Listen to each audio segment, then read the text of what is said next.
Hi guys, welcome to another episode of Toxic Crime Tuesdays. So if you're new to my channel, my name is Shannon Green, and every single week I speak about a true crime case that has inspired me to speak out and share with you all. So if, like me, you are a desktop detective, then please subscribe to my channel because I am here every single week, and also turn your notifications on so that you are notified every time I upload a video. And also, if you are already a subscriber, maybe just check that you're still subscribing, because sometimes YouTube just likes to do that. They like to unsubscribe people, which is just weird. I don't know why they do that. So this week, we are going to be speaking about a murderer who I've only very recently come across. And this particular person I find so interesting. And one of the main reasons I find him so interesting is that as much as the crime that he committed was somewhat satisfactory to him, that wasn't it. He seemed to get more satisfaction and more enjoyment out of tormenting the police and watching everything unravel after the murder that he had committed. And yeah, usually with murderers, you know, they will murder someone and then they'll go on to murder someone else, and they will keep doing it in order to fulfill their satisfaction. However, with this person, it didn't seem like, I'm sure he did get some kind of weird satisfaction from committing this disgusting crime, but it didn't seem like it was enough. So he felt like he had to go on and torment the police and the families involved as well. And yeah, it is just a really interesting, really terrifying and absolutely crazy case with so many twists and turns that you will all come to find out as we dive deeper into this case.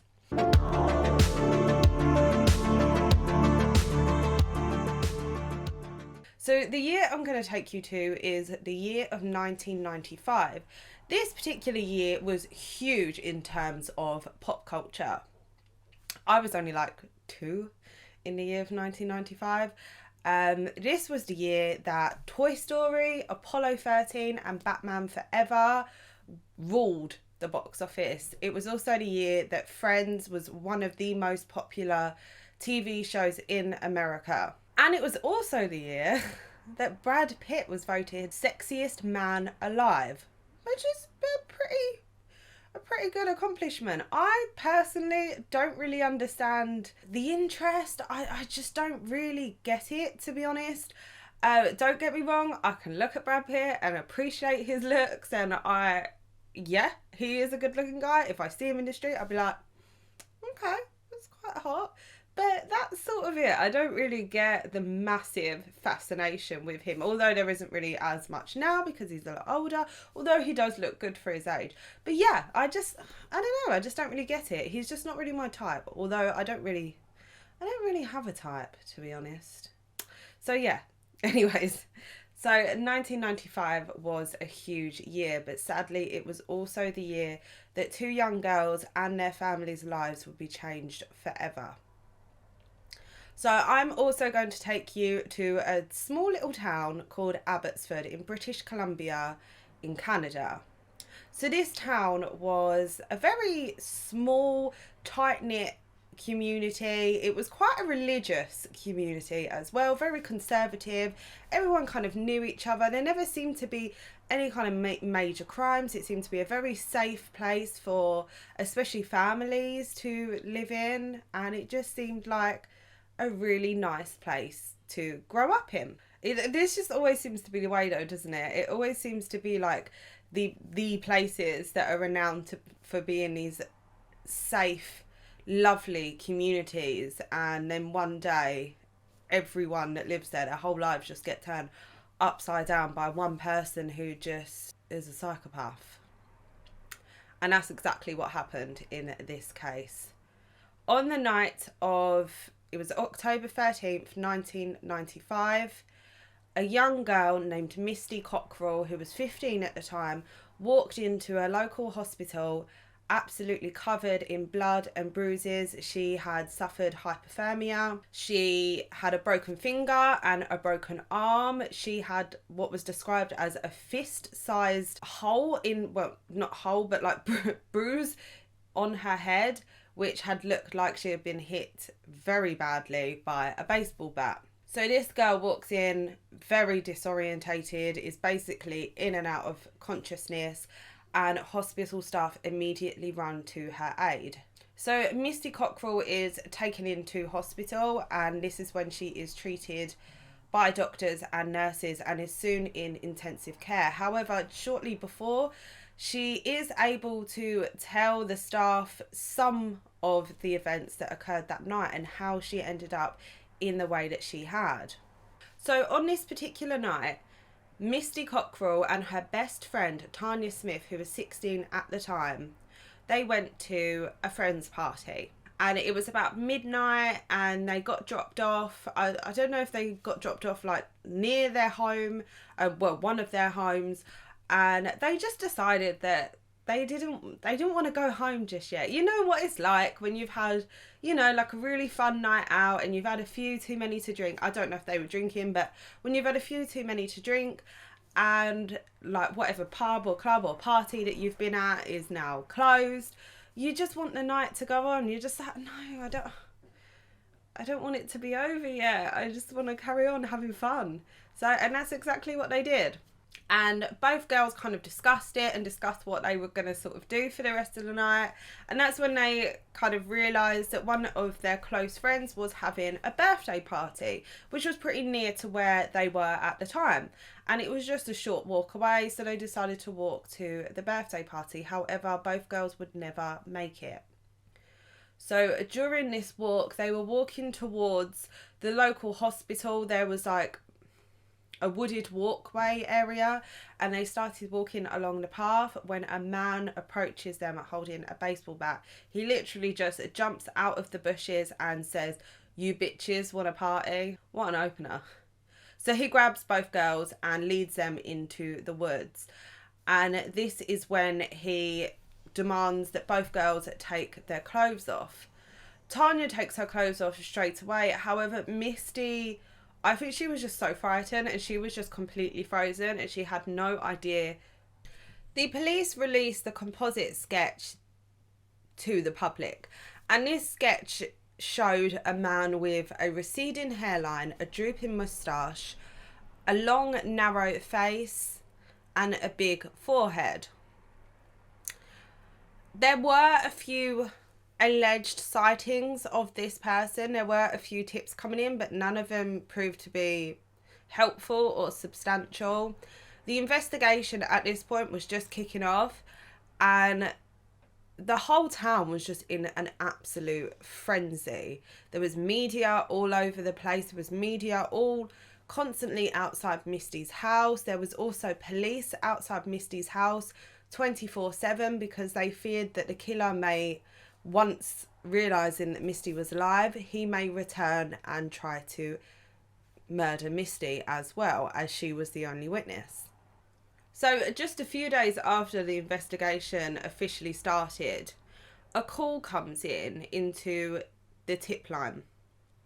And this call was from a man who stated that he actually gave Misty a lift to the hospital that night, which the police were very confused by because Misty had not said this, so they just thought it to be a lie.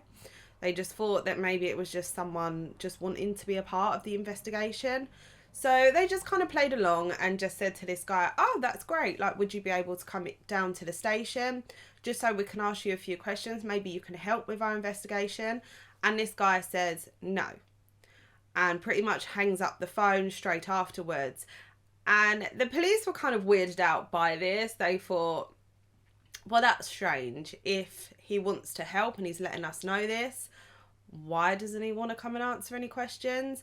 But the police don't think too much of it. They don't think that this person is actually the killer at this point. However, it becomes abundantly clear a week later, just a couple of days after Tanya Smith's funeral. During Tanya Smith's funeral, a lot of police officers are also there patrolling the area because they feared that the killer may actually attend. And he did. He did attend with his 2 children, which is the most bizarre thing in the world. Obviously, police don't know this at the time. Tanya Smith's funeral was absolutely packed. There was so many people there, so it was hard to kind of to find this person. And especially you certainly wouldn't think that the killer would turn up with their kids either.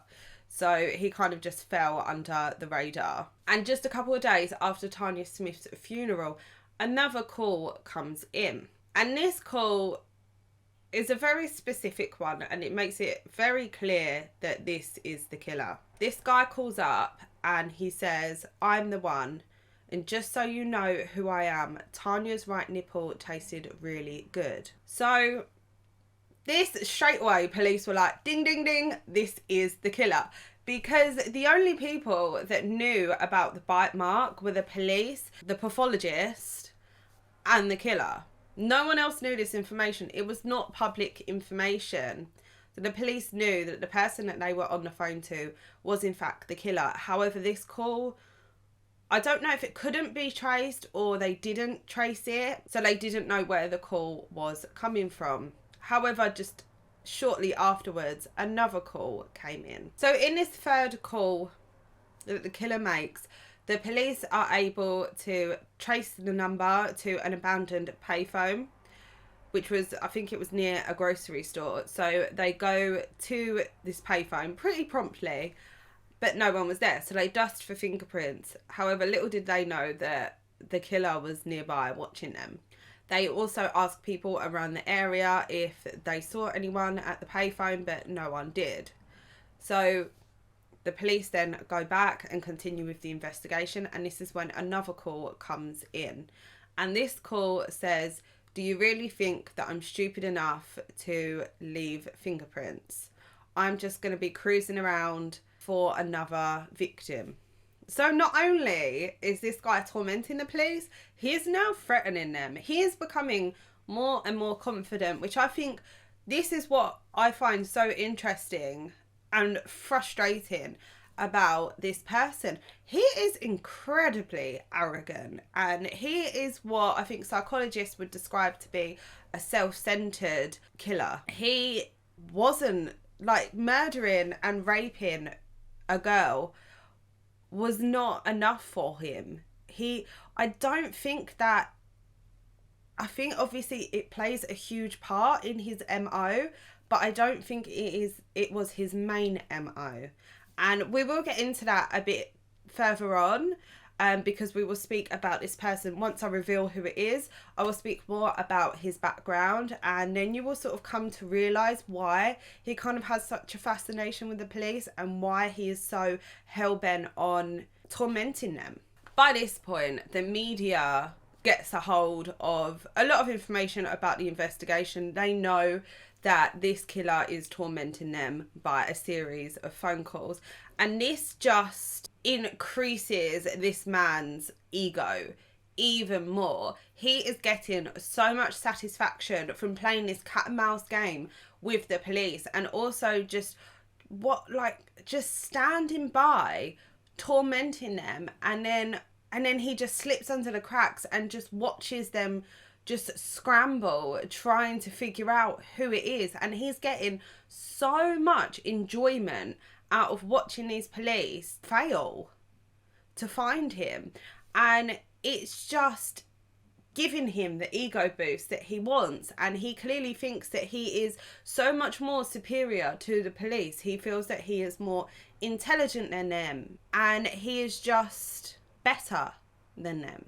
By this point, police have a few people in mind of who the potential killer is.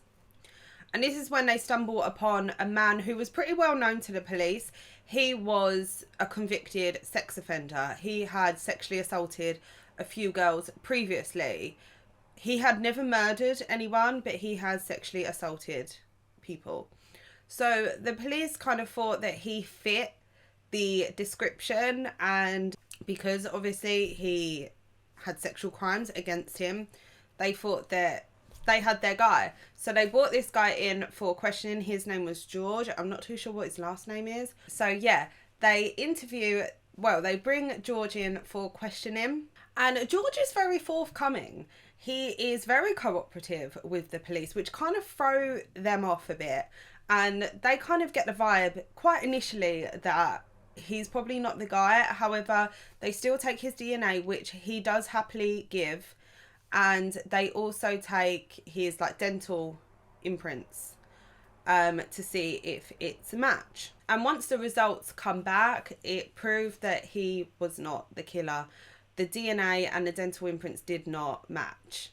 So once again, the police were back to square one, but they also noted that during this time, the killer had been very quiet. He had not made any phone calls, so they thought that he was probably just sitting back. He obviously caught wind of George being brought in for questioning and being a potential suspect. So they thought that he was probably just hoping that George was going to be convicted for his crime. However, that's not what happened. And by this point as well, psychologists decided that they were going to try and play this guy at his own game. They were going to taunt him the way that he was taunting the police. And it was released in a newspaper, an article about the Abbotsford killer, and the headline was as following. Psychologist says suspect has given up taunts because the risk is too high. And this must have really pissed off the killer.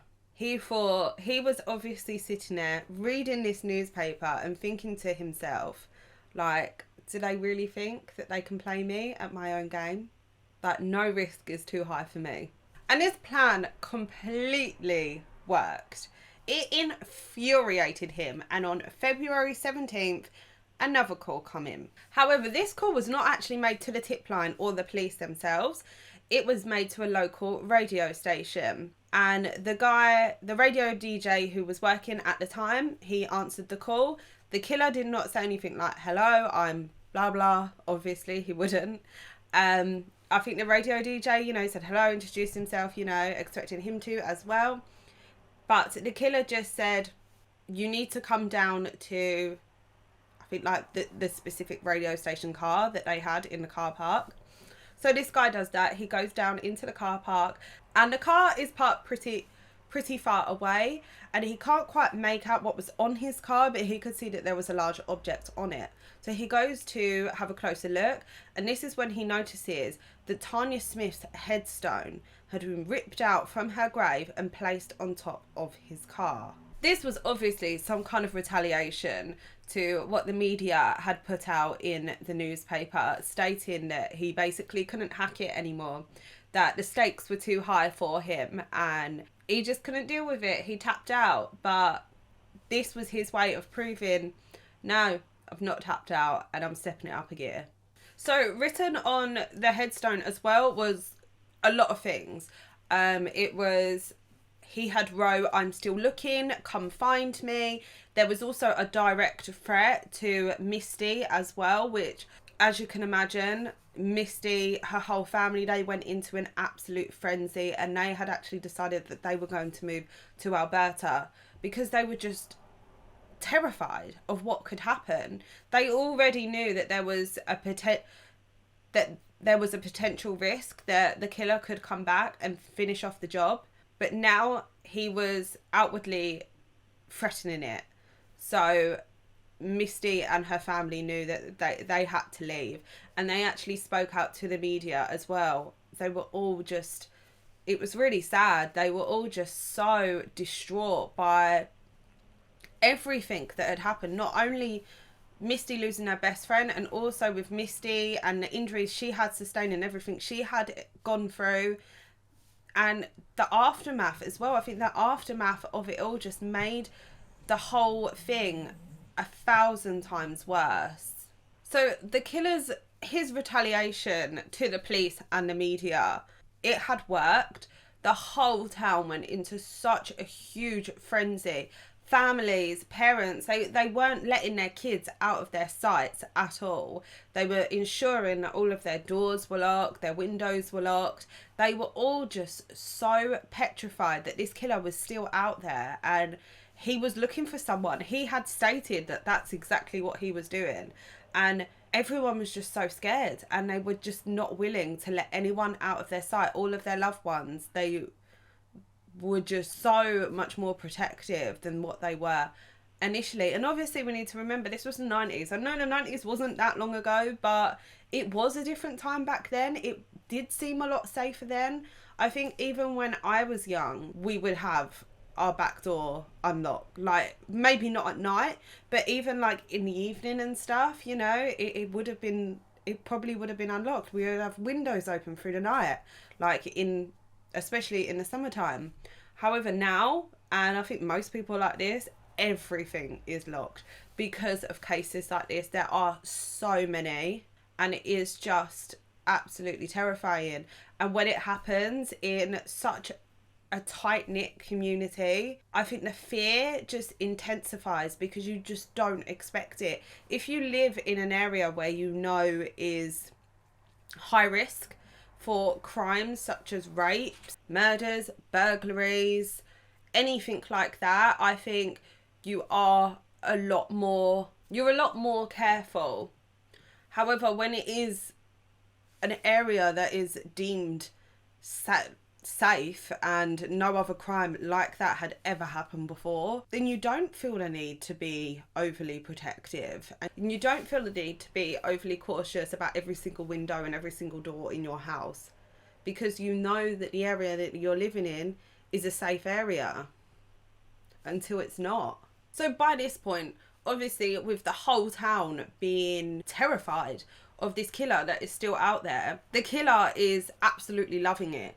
He is enjoying every ounce of attention that he is getting. But it just seems that every time the attention falls, he feels like he has to step it up a gear each time. He has to play a different game with the police. However, this particular time, he makes a mistake. And it just kind of seems like the reason why he did this, and he was quite careless with it, is because he didn't know what to do. He just felt like, right, the media isn't talking about me as much. There isn't as much attention on me, so I need to do something. And he just doesn't think it through properly. So the killer actually throws a wrench through just a random person's home. And attached to this wrench is a note outlining everything he had done, repeating the bite mark on Tanya Smith's nipple, and also threatening Misty Cockrell once again. But what the killer did also do, he left a fingerprint. So the police straight away got the fingerprints and took it in for testing. But sadly, nothing come up on the database. So once again, the police are just at a complete loss. They have essentially got so much information, but they just haven't got a suspect. And they just can't link all of the evidence that they've got to anyone. But this is when the police decide to come up with a plan. So previously, they had made the audio recordings public, but they decide to do it once again. But they decide this time to enhance the audio and then to release it to the public in hopes that maybe this time someone will hear it and will recognise the voice of the killer. And someone did. So a woman named Audrey rings the police. I think it's within hours of this audio footage being released, and she says something pretty interesting. Audrey says that the audio recording sounds very, very similar to her son, Terry Driver. She also said that Terry had actually attended Tanya Smith's funeral, and Audrey didn't think that Terry knew Tanya Smith, and at this time as well, Terry was 31 years old, so why would he know a 16-year-old girl? So Audrey did find this quite strange, and she also mentioned to the police as well that upon a family argument, Terry actually turned around and said, "Don't fuck with me, you don't know me. No, you don't know me anymore. You don't know what I'm capable of." It's pretty interesting. So she said all this to the police, and this is when the police decide to go and pay Mr. Terry Grant Driver a visit. So just to give you a bit of background on the life of Terry Grant Driver. So he didn't have an overly, I think when it comes to serial killers and any kind of murderers, we always expect them to have a particular childhood, being badly abused, badly neglected, or they were in and out of foster homes, they didn't know their parents, those kind of generic stereotypes for a killer. However, as we all know, there have been so many serial killers, so many murderers and rapists. They've had perfectly normal and happy childhoods. And Terry's wasn't an overly happy childhood, but it certainly wasn't awful. So Terry, however, from an early age, I think when he was about 3, he was really badly behaved. He was actually later diagnosed with ADHD, which was probably why his behaviour was so bad. Don't get me wrong, I know that there's a lot of children with ADHD that aren't badly behaved, and it's not fair to tar all children with the same brush that suffer with ADHD. But obviously we know that ADHD can make a person behave erratically, and they can have a low attention span. Terry had some kind of brain abnormality, which that could have affected his behaviour. So yeah, when Terry was about 5 years old, his father was actually a police officer. I'm not too sure what his mother did. I don't know I know he had other siblings. I think she may have been a stay-at-home mum, but I'm not too sure about that.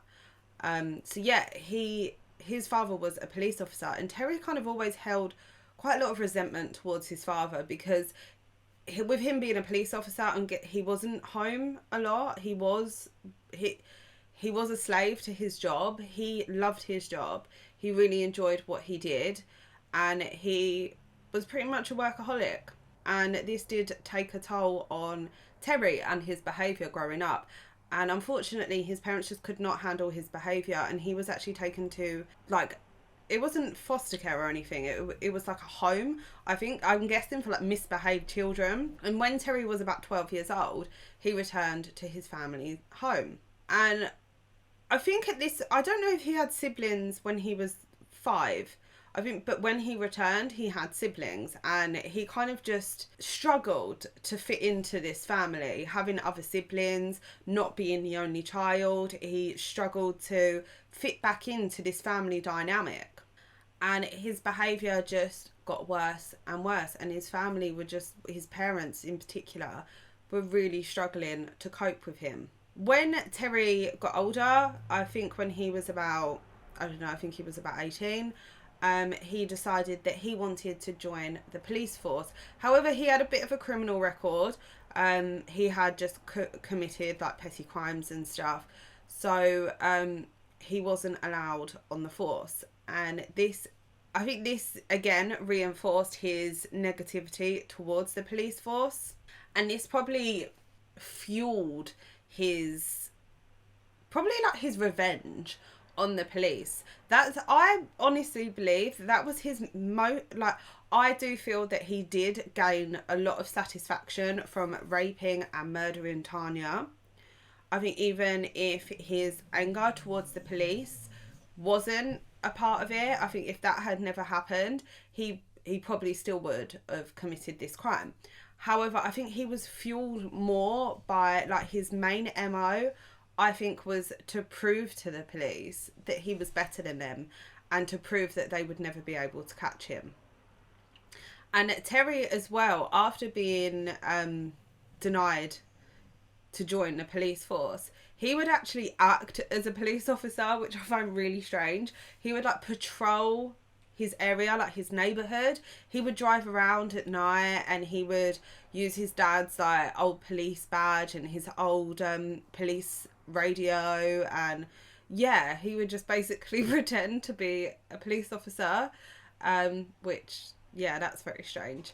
And as he got older though, he decided that it was time for him to start a family, and he met someone and he got married to his wife. I'm not sure what her name was, and they had two kids together. And to everyone sort of around them, like their friends and everything, and his colleagues, he seemed to be a pretty standard guy. Like, he had a good job, he had a loving family, he had a nice home. Things seemed to be going well for him and his family. So when this all happened with Tanya Smith, no one really suspected Terry at all. It wasn't until this audio recording was released that his own mother questioned it, and she actually showed the audio recording to his siblings, and they all agreed that it sounded like Terry. So with all the background out of the way, we're going to fast forward back to, well, we're going to go back to where we were before, if that makes sense. So the police decide to go and visit Terry Driver. So they go to his home, and his wife answers, but Terry is not there, but she says he should be home soon from work. And shortly afterwards, he does arrive. And they basically say to him, like, look, someone has said, they decide not to say that it is his mum, probably in fear that he would harm his mother if he knew that his mum actually turned him in. So they decided to say that someone had called in and said that they recognised the voice and that it was the voice of Terry Driver. And they asked him to come in just for some questioning and to have his DNA taken. But Terry blankly refuses, and he's like, no, not giving it. Straight away, the police are like, yeah, this is the guy. Because if you've got nothing to hide, why not? Why wouldn't you give your DNA? There's no other reason. And then a couple of hours later, police decide to call Terry and ask him again, like, look, please, can you come in? We just want to eliminate you. That's all. And he agrees, and then he says that he wants a lawyer called Jack Harris. He wants this specific lawyer. And so they're just basically waiting for this lawyer to become available.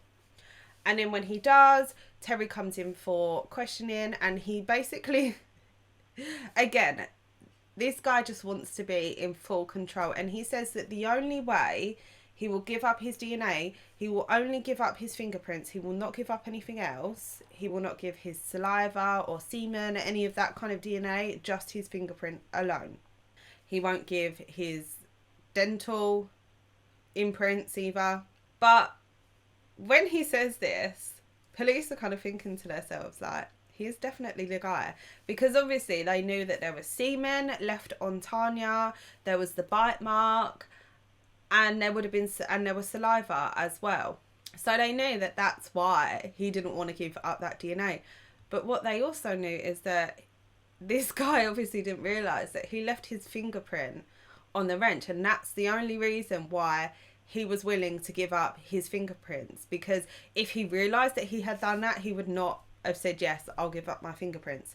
So he says that that's what he'll do. However, on the terms that once he does give his fingerprint DNA, he wants it completely scrapped afterwards so that it wouldn't be kept on a database. I think the police kind of agree to this, but obviously they're not going to do it. And they go through with the testing, and of course, it's a match. So 31-year-old Terry Grant Driver was the murderer of Tanya Smith. And in a lineup as well, Misty picked Terry Grant Driver out. And this is when Terry decides to change his story. He says that he was there that night, however, he did not murder Tanya. He come across Tanya that night. He noticed that both girls had been badly beaten, and he raped Tanya.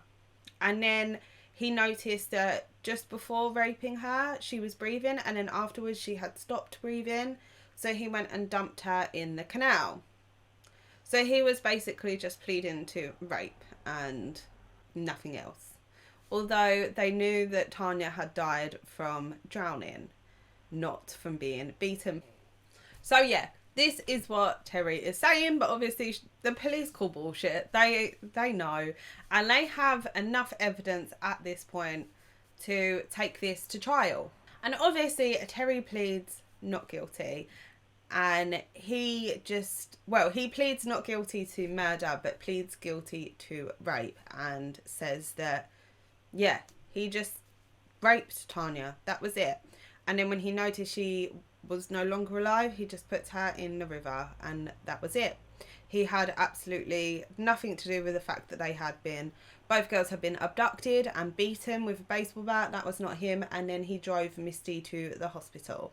And Terry just claimed that he was not complicit in the murder at all.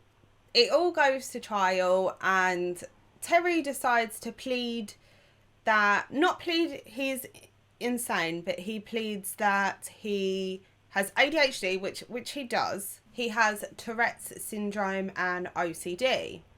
And he urged the judge to basically take this into account when he explained his story. He used this argument to explain that his previous confession was completely false and was just a product of his disorders. But the judge was this did not work in his favour whatsoever. The judge was completely unpersuaded by Terry's claims, and he was tried for the murder of Tanya Smith. So in 1997, Terry Grant Driver was convicted of first-degree murder of Tanya Smith and the attempted murder of Misty Cockrell. He was declared a dangerous offender and stated that he would definitely reoffend if he was ever released, which is why he was issued a life sentence. Terry has also tried reappealing. He reappealed his conviction in 2001, but luckily he lost. Terry was also tried in another trial where he was issued 2 more convictions of previous assaults that he had actually mentioned in the letter attached to the wrench that he had thrown through a person's window. And that is all for this week's case. I told you it was so weird. It was absolutely crazy and just so horrific and really sad for Tanya, obviously, Tanya's family, Misty as well. Although luckily she survived, that kind of attack is going to live with her for the rest of her life. And she probably even still lives in fear to this day, even though she knows that Terry is locked up. I can't imagine experiencing something like that. So my heart really goes out to her, and especially having to lose her best friend. It's just incredibly sad. And this man was just a completely different kind of psychopath that I think I've ever heard of before. I've heard of some serial killers that have taunted the police, like the weepy voiced killer. May do a episode on him at some point. But this one was just different for so many reasons. All the reasons that I obviously have previously mentioned. He was just so arrogant and conceited and was just obsessed with media attention and attention from the police. Like, clearly you weren't getting... Like, this guy just needed a fucking hobby. Like, surely you've got something better to do with your time than go out and murder people and then just abuse the police all the time. Like, what is wrong with people? I just don't get it. Anyways, that is it for this week's case. I'm going to stop rambling because I could probably just go on about this case for so long. Please let me know what you guys think. Let me know if you found it as interesting as I did. And also, if you actually know about this case and I've missed out any information, please let me know. Obviously, the information I do get from a variety of different outlets. So, sometimes it's not always 100% accurate, and if there is anything that I have missed out or is false information, please let me know, but let me know in a kind, considerate way. And yeah, but also as well, I just wanted to mention, I have put this on my Instagram, but I am going to be doing a new series. So this series is going to be... Well, I kind of got inspiration from Robert Welsh. He is an amazing makeup artist, but he also does a series on a Monday where he tells ghost stories. Well, he gets his subscribers, like his fans, to basically message him their own personal ghost stories. and he reads them out whilst doing his makeup. I'm not very good at makeup, so I won't be doing anything makeup related, but I will be doing gin and ghost stories. I have loads of gin left over from Christmas. I don't really drink, so I kind of thought to make it a bit fun, I'll have a couple of drinks. Maybe you guys can watch. You can have a few drinks with me. Yeah, and I'll be telling some ghost stories. I'm going to try and summon up as many as possible. If you guys have any personal ones, then please let me know them and I can read them out. That would be really cool. And let me know if you think that this is a good idea. It's something that I'm pretty much definitely going to do. I've been thinking about it for a while. Yeah, also just let me know what you think and if you will be watching that series as well. So that'd be really cool. And anyways, I'm going to end it here. I hope you guys enjoy the rest of your week. And I will be back again next week for another episode of Toxic Crime Tuesday. So stay safe, stay spooky. Bye, guys.